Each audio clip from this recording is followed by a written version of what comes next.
Hey everybody, this is a chat I had with the Politicrat where initially we were going to talk about Dave Rubin's new book, but then we had some technical difficulties and a lot of the Dave Rubin talk got cut out. So this is just us talking about a little bit of everything and having a good time and hanging out. So please enjoy and do not buy Dave Rubin's book.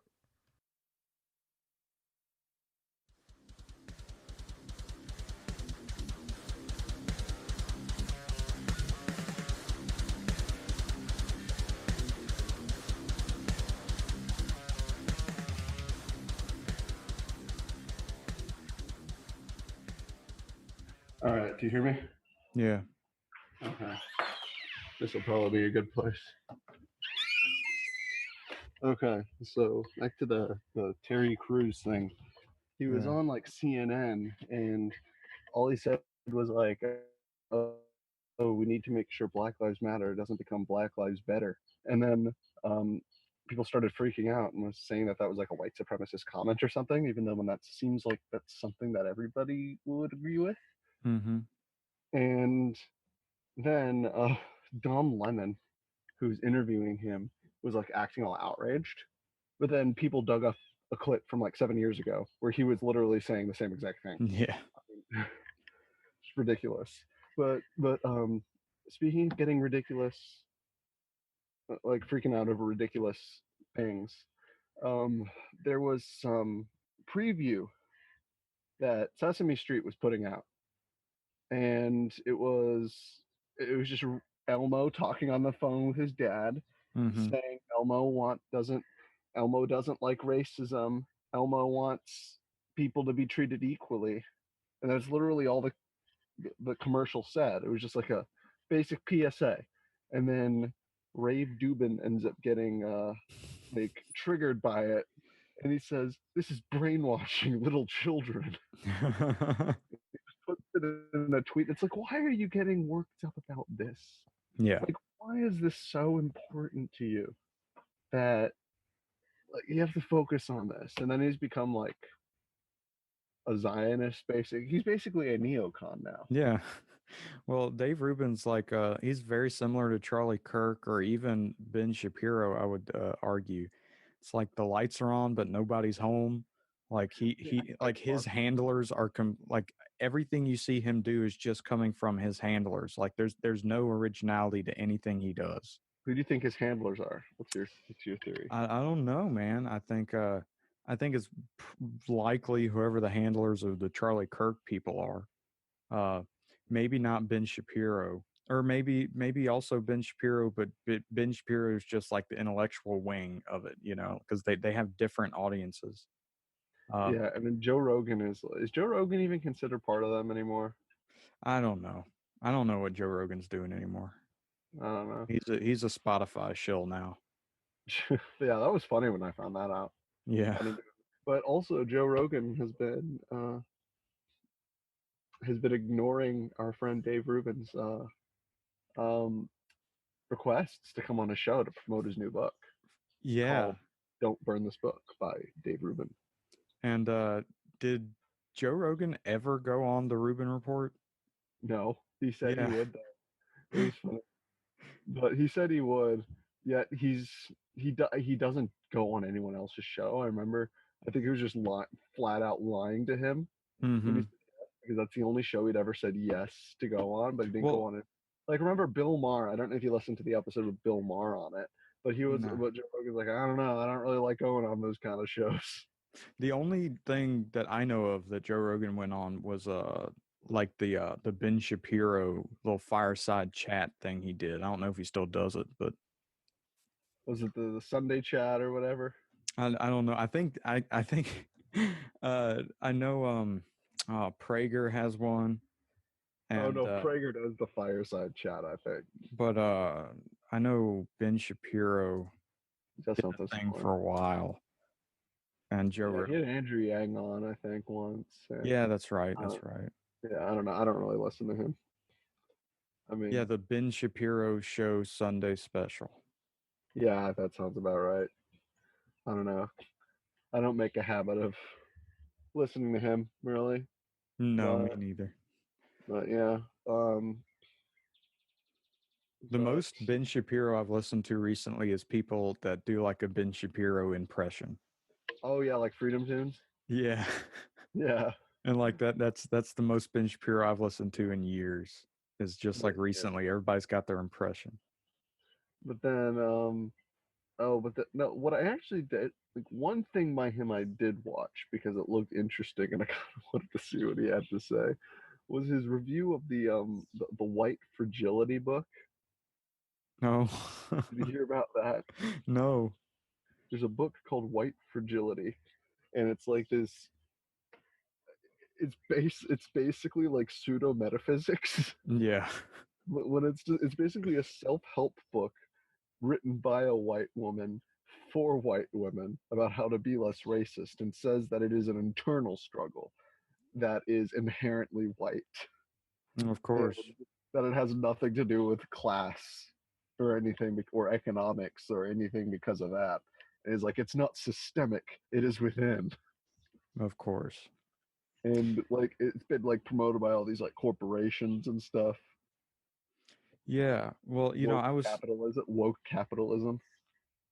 yeah, well cuz they have to make it like a a constant thing because the Black Lives Matter or whatever you want to say, their argument is like we have to have some era where like we're in charge because white people have been in charge for so long, but then the major flaw in that logic is okay, well then you're going to have your turn, but then somebody else is going to have their turn afterwards, but they can't have that. So then they have to make it like, oh, it's an inherent issue with white people, so we don't get our turn, we just have to overturn them, and they can't ever be in charge ever again. And there's the major issue with this is they see it as just like a race battle.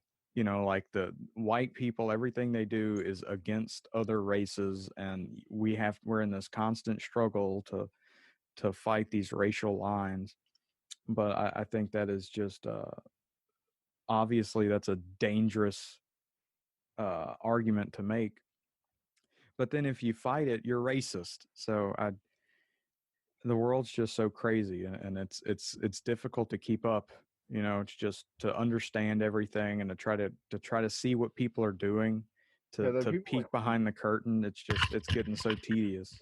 and then when they talk about slavery, for instance, like the initial reason behind slavery was not even inherently racist. If you Yeah. think, I'm not, I'm talking about like going back thousands of years. It was mostly war criminals or Hmm. um, just or conquered peoples or that sort of thing. It wasn't about race. It didn't even really become about race until like halfway through slavery, maybe up until even around the time of the Civil War, when you Yeah. had the rise of like these racial pseudoscientists who started like making all of these really pseudoscientific designations of race, and then They like got an extra bone. yeah, you Yeah. have the your brain. Oh, this person's brain is bigger. That person's brain is smaller, and all the like Mexicans and all the black people, they're all like that. And then that's when you start to see the individuation of like all of these different ethnic groups. Hmm. And then that's really when society started becoming. I mean, they were prejudiced previously, but then that's when they become inherently just racist, Yeah. and that was like really during the Jim Crow era. But yeah, like slavery didn't even really become about race until like the end of slavery. Yeah. I'm not saying that it's not a problem, but that's the origins of it. Yeah. I recently went to Mises U in Okay, Auburn. how was that? Oh, that was a lot of fun, man. I got to meet like I was with do you know the podcast Insurrection Inc? I do not. They're we're pretty close with them, and they're in our little group of podcasts. But I was there with two of their hosts, and we were hanging out a whole lot. And like I was with one of them, Stratton, and we were in the bookstore, and like Herbner, like this just like one of our heroes, this economist. kind of Mhm. walked in the bookstore, and he's like, "Hey fellas, how you doing?" And we're like, "Oh, we're good, Dr. Herbner." And he's like, "All right, good." And then he walks out, and we're like, holy shit, that was Herbner. And I mean, all like these people nobody's ever heard of. Uh, and we were freaking out. But what I was going to say was Oh, on my, I know somebody who met Lou Rockwell at a bar once, oh yeah, yeah, I met like Lou Rockwell an there. That was airport awesome. bar. This was last August. It was so Ron Paul does something where he comes to the area like Yeah. every year around August. I couldn't go last year because I was like 2 days late on buying tickets because I kept procrastinating, and I was like really upset Yeah. because I like just didn't. I was just blew it off till the last minute, and by that point it was impossible to get a ticket. But anyway, um, and so I had a friend who went, and he was telling me, he said you just saw Lou Rockwell at the airport bar or the airport hotel bar. So Yeah. Like I met Lou Rockwell, and just spending time with him and talking to him, that was definitely the highlight of the whole week. nice. Um, but also like this year, Ron Paul's event, I'm gonna try to make it, so I might be there, and I know Stratton's gonna be there, my buddy, and Is he doing one in August? yeah, he should be, or no, not August. I think in November, So maybe. he's up in the DC area, right? No, in Texas. Oh, okay. Yeah. I don't know. I don't know if he's doing a DC one this year because of like COVID and everything. I don't know. But anyway, Yeah. when I was driving there, when I was driving to Auburn, I was listening to The New Right by Michael Malice. That's a great, yeah. I have the book and I listened to the audiobook. Yeah, me too. I immediately when I got back, I bought the book. Oh, it Uh, was the opposite for me. I bought the book like right like the day it came out, I remember. yeah, Um, because yeah. And then I ended up but then I never ended up reading it, but then I started getting back into audiobooks, and I started listening to I listened to the audiobook because I have like an Audible subscription, so I get like free credits every month. yeah, Um, and it was just really I think. Do you remember? Oh God, what's his Cantwell? Christopher yeah, Cantwell. yeah, Yeah, like wasn't he originally an ANCAP? yeah. He was. And like, how big was he in the community? I can't say I know because he was an ANCAP before I got into the community. So I know the only person in the community I ever heard talk about him was Dave Smith, and that was after he like Cantwell became a white nationalist. So Yeah, I don't doesn't he know how still? big he was at the time. What's your opinion on white nationalists who consider themselves like anarchists or libertarians or any of those guys? Uh, uh, Like Stefan Molyneux, for example. okay, so partly first I'm going to mention I actually just wrote something for my website that kind of deals with this a bit Hmm. because I don't know if you saw on Twitter recently there's this debate with like some Hoppian person Groypers, and Groypertarians. maybe I don't know if they considered themselves alt right, but it was an argument between them and some mutuals I really like, but they were arguing about polyamory, and I thought both sides of the argument were saying some ridiculous stuff. Okay, And what were they saying? well, I know like Outline. one person was like polyamory is degenerate, so that's why we need like a religious monarchy. No, And then, okay, so I agree with the first half of that. yeah, yeah, I agree as well. I agree with the first half of that, but I don't agree with the second half of Yeah, that. People should be able to exactly. do whatever the fuck they want. So exactly, like I'm not against. I don't think I think polyamory is a bad idea, but I'm not gonna go and kill you for practicing it. But Yeah, so then it's the like other side was saying you cannot consider yourself an anarchist if you don't support polyamory and blah blah blah.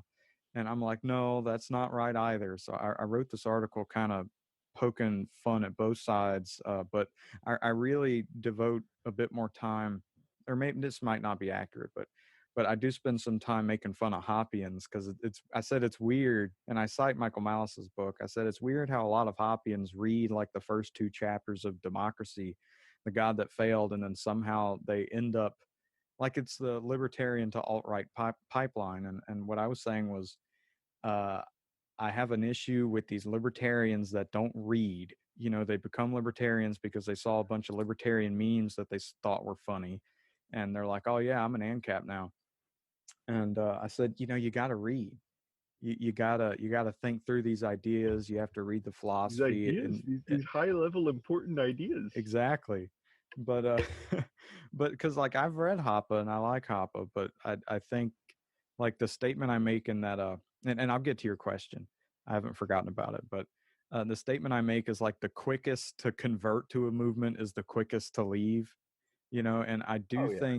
I do think that's maybe not Stefan Molyneux, because I'm not going to dare say he isn't well read, but like I don't have an issue if somebody wants to. Well, because that's the difference. Like Michael Malice talks about it, and it might have been a direct quote from Cantwell, is he's not a white supremacist, thinking that white people are better. He's a white nationalist. Like he just wants to live in a little all white society, which I'm not exactly against. If somebody has a community where they just want to have a certain group of their demographic, whether that's white, black, gay, whatever. Like I think they have that right to association. But Yeah, I mean, yeah, I wouldn't necessarily like. I might think that the basic idea behind it is stupid and racist, but I don't think we should stop them from like if they charter their own little like yeah, village or whatever. and it's gonna work to their disadvantage.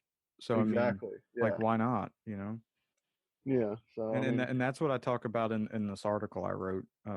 I talk about the right of association, and like you can disagree with that, but then I love it when people say, and you might disagree with me on this, but I love it when people like neocon types or boomercon people say like, "Oh, the country's gone to hell in a handbasket. We need to get back to the Constitution."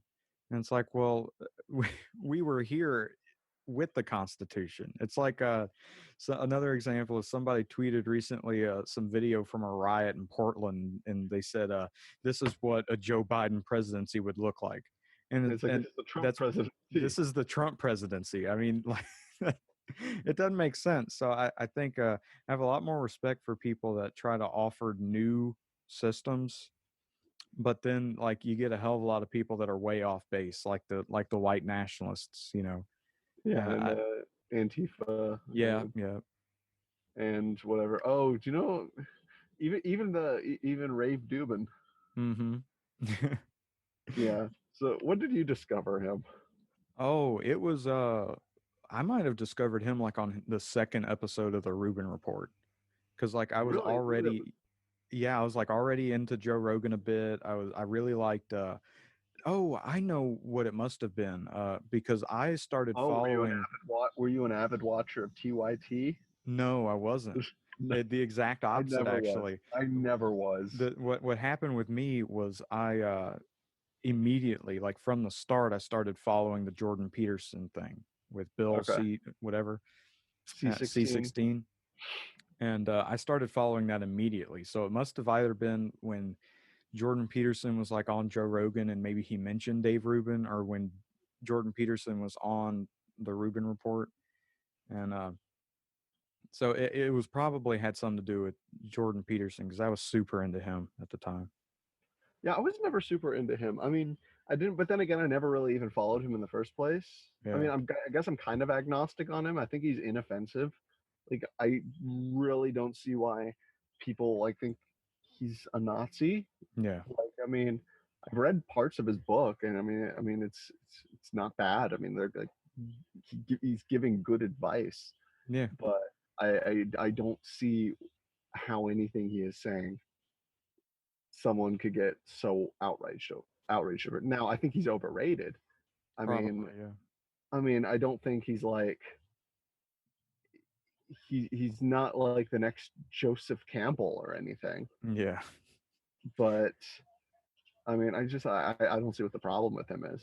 I mean, Well, if what he's what helping I people, then what I still like about him the most is because like I'm in psychology, yeah, and there is like this imperialist, or no, I'm sorry, empirical, yeah, empirical uh empiricist, yeah, empiricist like scourge in psychology, where like tons of money goes to this crappy research that cannot be replicated, but they're like, oh, like they talk about the scientific method, but then something can't be replicated and they're like, oh well, we proved it and blah blah blah, and it's crazy. And I really did like his anti-empiricism stance.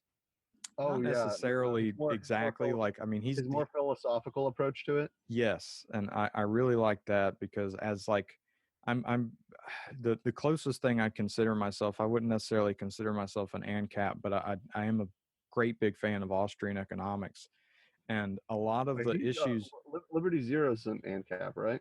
Yeah, but like my main issue with economics is the empiricism, and that's a big soapbox for Austrians, and I see the exact same thing happening in psychology. So I did like that aspect of Jordan Peterson. I cannot, like, I'm interested in Jungian stuff. I like Joseph Campbell, but Yeah, I I'm not gonna endorse it. I'm not gonna say, oh yeah, that's true, but it is interesting. I'm not gonna say it's false either. I do think like the Jungian perspective has something to add, but I don't yeah. It's think like it's everything. my view on history is very similar to that too. Like for instance, there's like sort of a spiritual explanation, I guess, behind why every society is the way it is. I Yeah. don't know. It's a very German perspective on things, I'd say. Yeah, well, I might have mentioned this book to you. I know I've mentioned it on the podcast more times than I can count, but F.A. Hayek wrote a book called The Fatal Conceit, which is a lot like that. Like he's talking about society and natural order and all this stuff, and it's really Yeah, and I interesting. think did I recommend Arnold Toynbee's A Study of History and Spengler's Decline of the West to you? I think I Uh, did. Those are I'm, like two of the greatest history books ever written, in my opinion. I'm writing them down. And the second one was Decline of the West. Yeah, that was published in like oh god, 21 no 19. It was written. I think it was published like a year after World War One or something. Mm, that's interesting. Well, I'm gonna check those out. Um, Definitely. But oh, I have another one to okay. recommend. Don't Burn This Book by Oh, all right. Rave. Thanks, dude. No, yeah, no, but it is actually terrible. The only good part of the book itself was when The he was end. talking about the story about how he came out of the closet, Oh yeah. which is, I guess, makes it sound even more boring as a whole. If that's the most interesting part, Yeah. but yeah, no. But speaking of Peterson, what he does is he ends up dedicating the last quarter to his book to his own personal 12 rules for life. Oh yeah. Yeah. And I don't even remember what they were, but it was just like stand up to the mob. Yeah. Don't let yourself get canceled. It was just like Well, I know Burning Boots has a channel on their Discord um called 12 Rules for Life, and you can just add rules to it. Like anybody can add a rule. And right now they're on rule 132, and what is it? that's a good Bible for you right there. It's just like all of the rules, not just one of the rules, just all the rules. Does it have the original rules? I don't know. I don't want to. I might be able to scroll back farther enough. I know. I know one is if you have triplets. Oh no, they do not have the original rules. No. Uh, If you have triplets, what? if you have triplets, make them gladiator duels so you end with one genetically superior child. Oh, here's here's another one. Um, Make sure to have as many children as you can, because the more children you have, the higher chance that one of them is going to make it big in Hollywood. Oh, is that Ruben? I wish. Oh, is that on the Discord? I can't No, tell. no. I was making up my own. Oh, okay. No, the more children you have, the higher chance that they'll have, like, for one of them to make it big in Hollywood.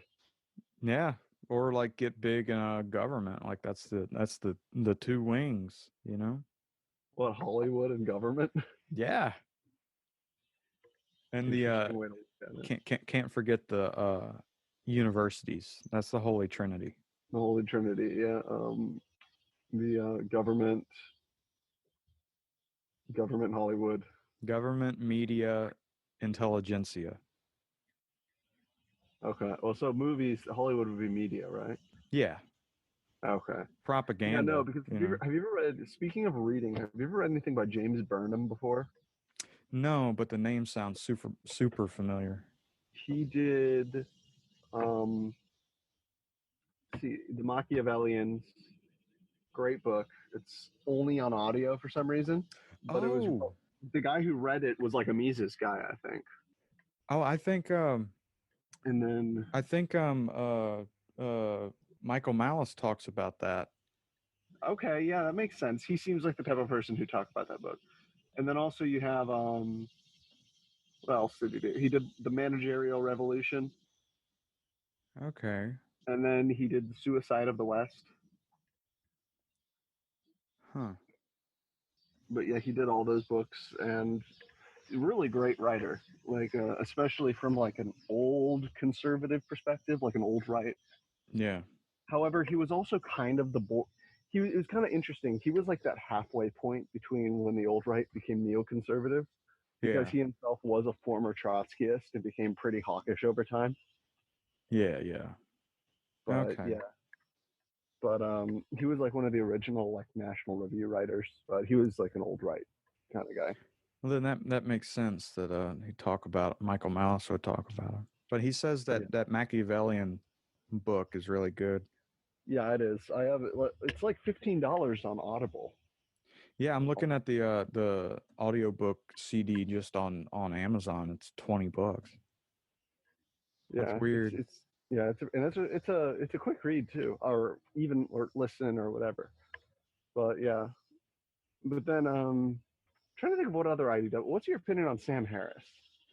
Um, I think back in the day when I was a kid, back when I was like really into um Jordan Peterson, I liked Sam Harris, but I disagree. Oh wait, it goes back further. When I was young, like when I was entering my teens, I went through like a hard new atheism phase. As we And do. yeah, and I was a super big Hitchens fan, and I still like Hitchens. I think he wrote a lot of good stuff, but I like him for different reasons now. Um, but that so I liked Sam Harris then because he was bashing the Christians, and then I forgot about him for a long time until Jordan Peterson came out and all that stuff happened, and then I still remember the first Sam Harris, like the Waking Up podcast he had with Jordan Peterson, where they just argue about the definition of truth for two Oh hours. yeah. Like I liked that at the time, and I was like, all right, yeah, philosophy is dope. And like I've listened to it multiple times, and I really liked it. But I like Sam Harris for like the same reason I kind of like Noam Chomsky, is because he gets me thinking. I disagree with almost everything he says, but like he's it's brain food, it just kind of. Yeah, no, I know exactly what you mean. Even okay, so to a lesser extent, so like for instance, I like to get like I like to get like a far even sometimes I like to get a far left opinion on something. Oh yeah. So for instance, Jimmy Dore, I can palate him. Yeah. I mean, I think he's pretty even Kyle Kalinske sometimes. Yeah, I agree completely. And then Dave Packman, pretty Yeah. good. And then I don't like Sam Cedar though. Sam Cedar, I'm not familiar with him. He was the Majority Report guy. One Oh of yeah, no, no, I don't one of like. the no, yeah, no. I mean, but the unfortunately, he's the one who dunks on Ruben the most, though. Yeah, But I've seen those videos. Yeah, I hate this dude. yeah, no, he's annoying. But no, but oh, one of the people on his show though, like died the other day. Oh shit. It was Michael Brooks, I think his name was. Yeah. He actually did like really good impressions. He did a really good Dave Rubin impression because he dunked on him all the time, and he had like the funniest fucking laugh too. So that's the only time I would watch that channel Oh, when for he the was Dave like just Rubin impressions. yeah. or not just those, but just the funny one. He did a really good Ronald Reagan too. Ronald Oh yeah. Reagan one too. Hey everybody. We are in this super awesome, dope ass group of podcasts called the Frat House, which includes Burning Boots, Punk Rock Libertarians, Dissecting Liberty, Anarchy Proper, The Gaslight Hour, Sean B. Planet, The Dose, Erase the State, No Real Libertarian, Trent Must Talk, Unshackled Liberty, Laurel and Hardy Across the Pond, and Insurrection Inc. And you can find them all at frathousepodcasts.com. But yeah, I don't mind Jimmy Dore at all. Really? Did you see Jimmy Dore had on Dave Smith and Dave Smith had on Jimmy Dore? I didn't see Dave Smith having on Jimmy Dore, but I saw part of Jimmy Dore having on Dave Smith. Wasn't aware. I don't really listen to Dave Smith's podcast. I mean, I should. I've been meaning to for a while. Dave Smith is like the Tucker Carlson of libertarianism. Like, really? Is that the best comparison?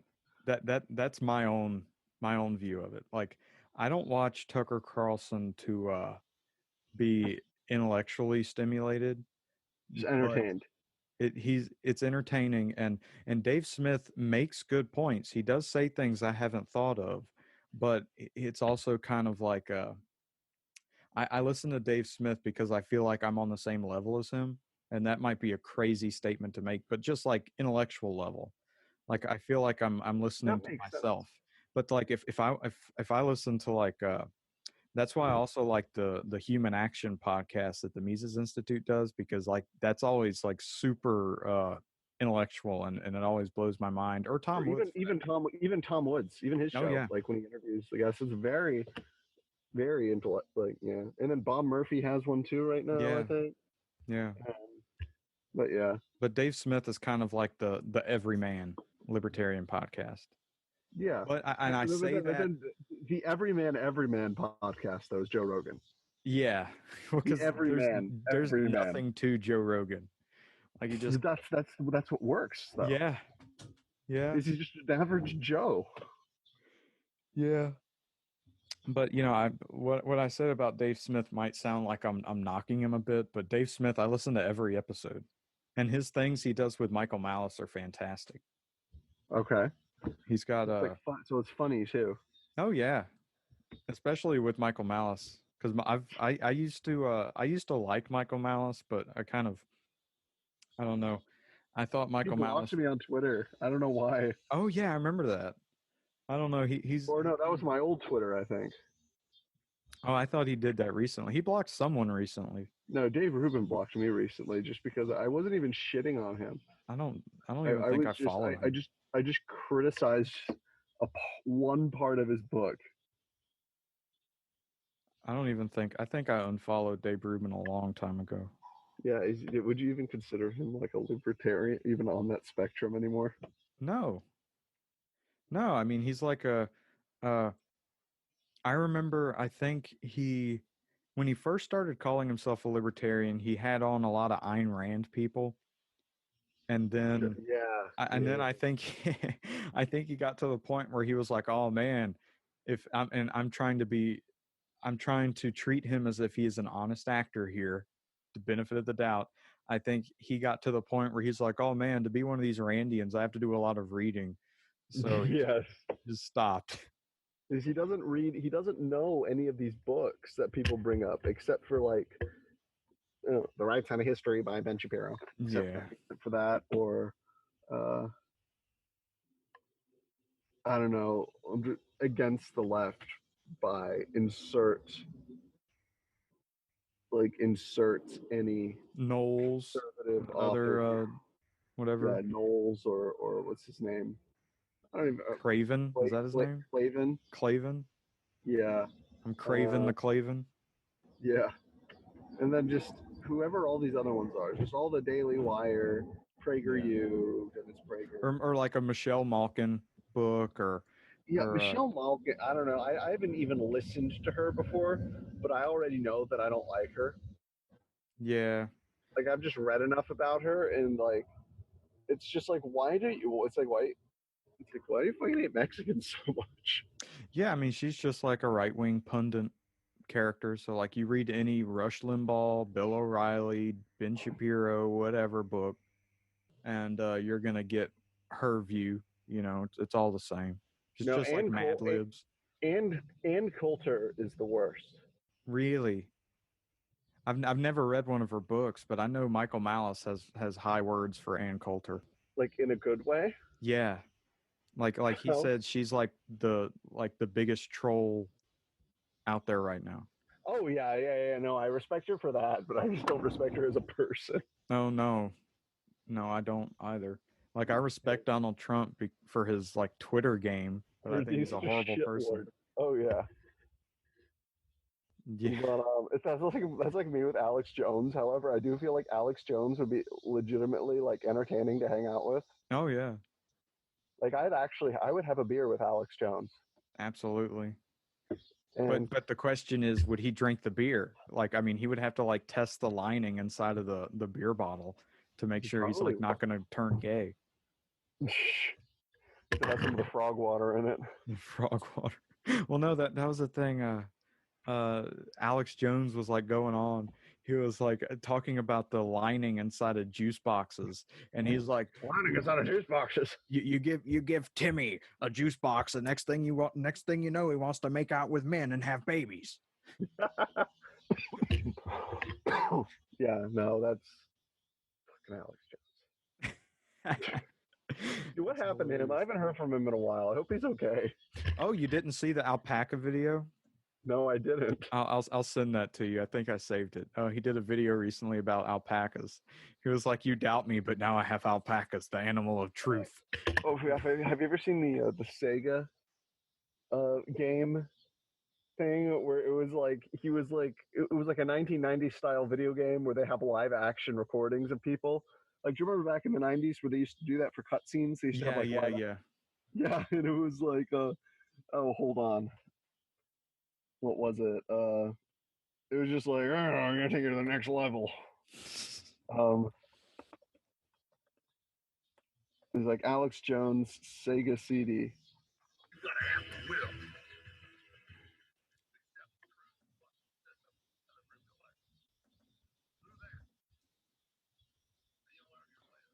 This is great radio. Hold on. Wait, where's the hold on, I'm putting that one in the chat. But yeah, no. Did Ruben ever have Alex Jones on? I don't think so. I mean, like it seems maybe at one point he would have, but I don't think I think Ruben might have thought that was too much heat. You think? I mean, you really Alex Jones is like, who would you say is more extreme, Alex Jones or Milo? Alex Jones probably. Like, and I'm saying that assuming Alex Jones believes in what he says. Okay. If Alex Jones is you don't think Milo actually believes what he says? I think Milo does believe. Well, no, I think Milo's more insidious. Like I never know what Milo, like he'll say something and I'm always thinking, all right, what do you really think? What are you really trying to say here? Because I'm He's trying to be cute. He's trying to be cute. I don't know. I think Milo's a really good troll, but I'm not. He's a good troll. I actually don't watch him at all. But what I've seen of him, he is a. You gotta watch. He's good at whatever it is he's doing. You gotta watch the. Do you ever watch Legion of Skanks? No, I don't. You gotta watch the. I don't know if you can find it. You might like have to pirate it or something. But the Legion of Skanks with Milo. Like they ruined deals. Like they would do the show live at a comedy club, and they like the comedy club terminated their contract after having Milo on, or vice versa, because they didn't want Milo in the building. And interesting. And it's a great episode. I've been recommended that thing, but you can't watch it without a subscription. I might do something and that's send unfortunate. Yeah, but yeah, I'm trying to think of Oh, Ruben's worst guest. Who would you say that is? Oh, it was I mean, I don't really remember what happened in the episode. I watched it, but probably Candace Owens, because I know she said something dumb, and he's like, "Yup, yup, yeah, oh yeah, that's right, good point." And it was just Oh God, yeah. so dumb. Remember when he went on Rogan the second time, I think, and Oh, he said, "Oh yeah, I think she could run for Senate. I totally think she could run for Senate." yeah. Like, Well, do you think she could ever win a Senate race in California? no. But he pissed me off. You just reminded me. He was when he was on Rogan, I don't remember first or second time, but he pissed me off because he tried to give his defense of libertarianism, and it was the dumbest crap ever. What Like did he say? he was talking about he doesn't believe like contractors should have permits, and Joe Rogan was like, "Well, how are you going to know which contractor is like Oh is yeah, he was good?" saying, no, no, no, no. They'll be the profit motive will incentivize them to be good. And And Joe I Rogan's like, it's not that easy. It's like like, that's a part of it, but that's not even close to all of it. yeah, And I yeah. mean, it was just so And then it was like the capitalist argument that of somebody that like the only book they ever read was like a I don't know. Adam Oh, God. Smith, Yeah, yeah, Prohibition. exactly. Exactly. But then he also read like a Spark Notes version of Adam Smith, you know. Yeah, exactly. That's like basic book number one. That's like the basic economics book. Yeah. And so that's it. That's it. Dave Rubin is a Spark Notes libertarian. That's a great way of putting it. Like, do you even think he's a classical? Because he's still going with the classical liberal thing. Do you even think he's that? I don't at this point I don't think he's anything. No, I I think think he's just he's yeah. whatever is going to get him more attention, you Oh, know. he started calling himself by a new label. Oh, great. Calls himself a modern conservative now. God, he's trying to restart his career because like he was on top of the mountain there for a while and now I don't think anybody cares. Yeah, no. So eventually he's just gonna drop the modern, and he's gonna. It's like, okay, so eventually it was it started. He started as a progressive, then he became a liberal, and then it became classical liberal, Mhm. and then he changed the word classical with modern and the word liberal with conservative. So now he's a modern conservative. And then he's Yeah. going to probably drop that modern at some point and just be a conservative. Like, but he's still a registered Democrat too, which is interesting. I don't Which might which I makes it think even worse, kind of. he's like one of these kids, you know, like on Twitter. They're like, "Oh, last week I was an anarcho-syndicalist, but now I'm a monarchist," and blah blah blah. And they switch ideologies every week. He's like one of those, but I like don't we even all know if know. I know anybody who does that. Oh, I got a meme. I'll try and find and I'll send you about it. But I mean, I never did that. I mean, I never even went by any label. I just knew I yeah, was like fairly moderate. And then I started calling myself like, I toyed with the term like libertarian, but then I just kind of left that behind. I think the And libertarian label's done. But I don't like it as a label. I think I don't even think it doesn't even describe me very well either. yeah. But I think Dave Rubin just like eventually he's gonna get tired of all this nonsense and just be like, "Oh yeah, I'm a centrist. I've always been a centrist." I mean, he basically is. Yeah, I mean, he's just yeah. He's what you. I mean, I don't think that he's like far right, like no. a lot of the far left says. They're like, oh yeah, he's basically a crypto fascist. It's like, no, he's not. Like a, he's basically where Bill Clinton was in the '90s. Yeah, I think he's a Koch brothers conservative. Yeah, basically like a business kind of like business shill conservative. He might be like a Cato Institute libertarian, which is basically just a centrist with a Yeah. couple of wacky ideas, but pretty much just. I don't know. I like Cato. I don't I don't dislike him as much as a lot of people do, but I'm definitely I definitely prefer the Mises Institute because they stick their necks out there more. That is true. However, I do think they're both there for very different things. Yeah. Like Cato Institute, that's to help influence policy Yep. and to like do some publishing stuff. Whereas what the Mises Institute really is, it's not really a think tank in the same way as they're trying to drive policy. It's more of an educational institute. Like they preserve all of these writings. Yeah. It's more of an archive if you think about it. Yeah. And that's why I like it better too, personally. Like because it has more resources. Yeah. But I always hate it because, like, back to the libertarian thing, like, if you say you're a libertarian, somebody that may be more informed than the average person will think, oh, Gary Johnson. Oh, I was about to say that, yeah. But then, No, like, Gary the other Johnson thing, doesn't even know what the hell he's talking about half the time. I mean, yeah, I kind of like him, but like, I mean, he's a little goofy. he's like your stoner uncle. Like, he's cool, Yes. but you wouldn't vote for him for president, you know? Did you vote for him back in 2016? No, I didn't. Who'd you vote for? You voted for Clinton, didn't you? No, I voted for Trump. Yeah, I think you did. You see, it was hard for me between Trump or Clinton Mm-hmm. because I was like, okay, Trump's just a piece of shit, but Hillary Clinton's kind of like a bigger piece of shit. Yeah. And then it was like, but at least she's more appropriate than Trump, and she's like, will act more presidential. But yet at the same time, it's Hillary Clinton. But then I was just like thinking for the longest time, and then I flipped a coin.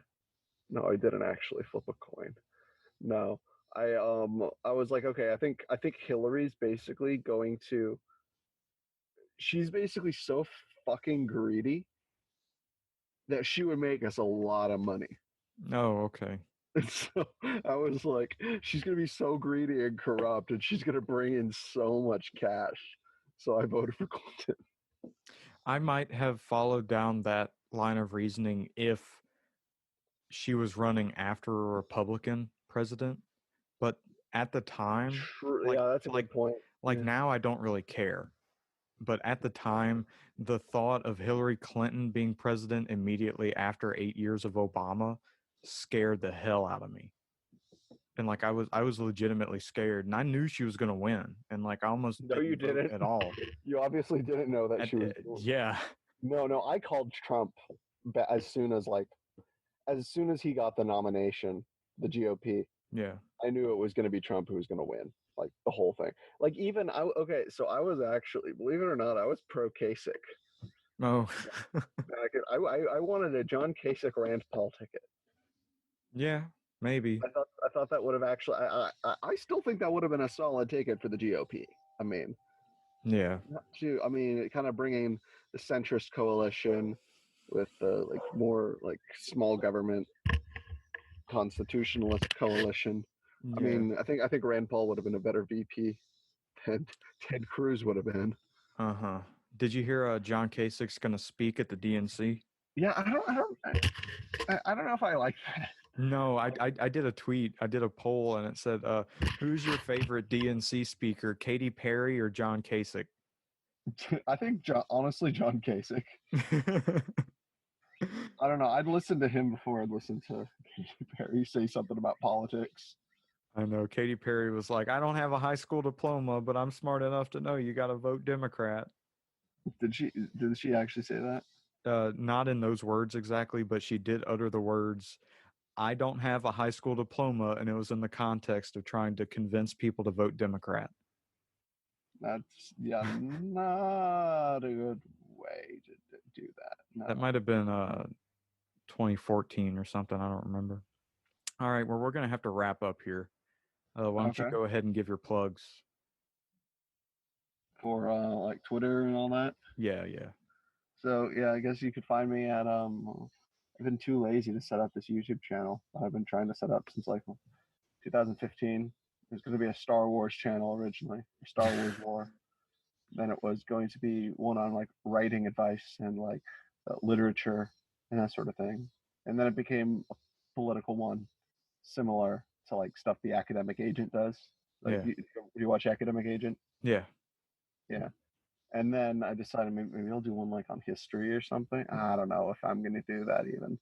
But anyway, so in the meantime, until I get the YouTube channel up, if I even do, you can find me at Twitter handle at the Politicrat. So POLITICRAT.